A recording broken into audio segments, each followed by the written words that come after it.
It all started on a seemingly normal Tuesday morning.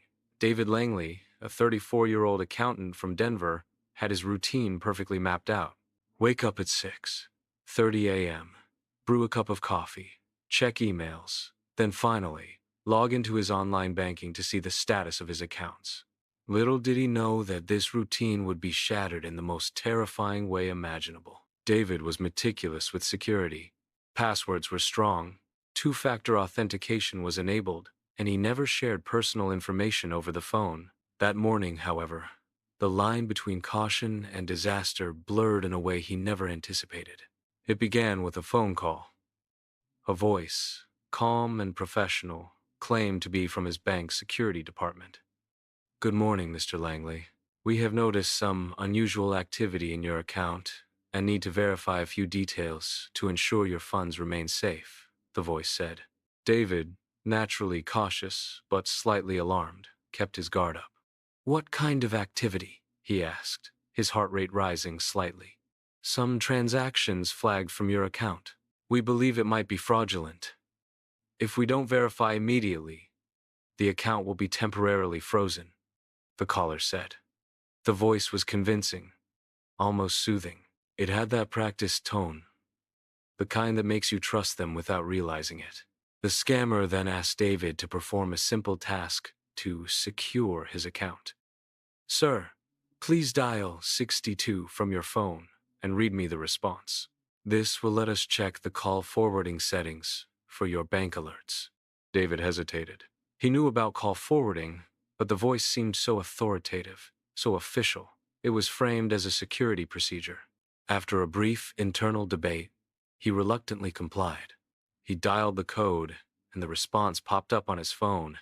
He read it aloud, unaware that this single action had just handed the scammer the keys to his account. The scammer continued to build trust, asking David to confirm minor details: his full name, address, last transaction amount. Each question seemed harmless. Each answer seemed routine. By the time David hung up, he felt a strange sense of relief. The scammer sounded competent, professional, like a guardian of his wealth. What David didn't know was that by dialing that forward code, he had unknowingly set up call forwarding for all OTPs and banking alerts to the scammer's number. This meant that any two-factor authentication code sent by the bank would go straight to the scammer, not David. Within hours, the nightmare escalated. David received a notification on his email, a small withdrawal from his checking account. He assumed it was an automated payment he had set up and ignored it. But then came another and another. Panic set in as he tried logging into his account. The balances had plummeted. Hundreds of thousands of dollars drained in minutes. He called the bank immediately. The representative listened patiently, but David could hear the panic in his own voice. "How could this happen? I followed all security procedures." The bank began an investigation. What they discovered sent chills down David's spine. The scammer had exploited the call forwarding he had unknowingly activated. With each transaction, the scammer received the OTPs in real time, allowing them to bypass any security measure David had set up. The methods were simple, yet terrifying. Trust manipulation. The scammer presented himself as a bank official, speaking with authority and calm assurance. Technical exploitation. Using a seemingly innocent phone code, the scammer redirected all security alerts to himself. Real-time hijacking. With call forwarding active, every transaction required only David's basic confirmations, and the scammer had the OTPs to complete withdrawals instantly. David felt violated. His sense of safety, the digital fortress he thought he had built around his finances, had crumbled in minutes. He retraced every step. He remembered the phone call, the calm voice, the instructions that seemed so routine. He realized that he had been psychologically manipulated into compliance. Every word, every pause, every sense of urgency had been a tool in the scammer's hands.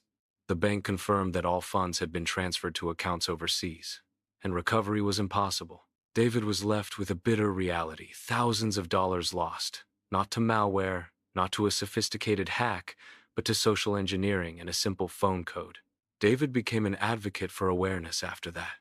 He began sharing his story in financial seminars, online forums, and with friends.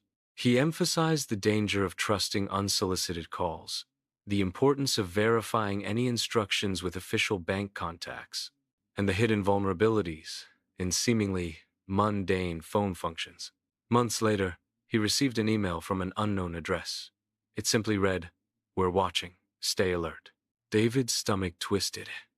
Even after all the losses, the fear lingered. He had learned the hard way that trusting the wrong person, even for a minute, can unravel years of hard work. The lesson was clear. Vigilance is not optional. It's the only defense. Even today, when he picks up the phone, David hesitates. Every unknown number feels like a potential trap. Every ring is a reminder of how fragile our digital safety is, and how easily a skilled manipulator can turn routine actions into catastrophic losses. His life moved on, but the story of that single forward call code haunted him forever. In a world of digital convenience, a moment of trust misused can cost everything. And sometimes, the most dangerous hacker isn't hidden behind complex code. He's simply a voice on the other end of the line, waiting for the perfect opportunity to strike.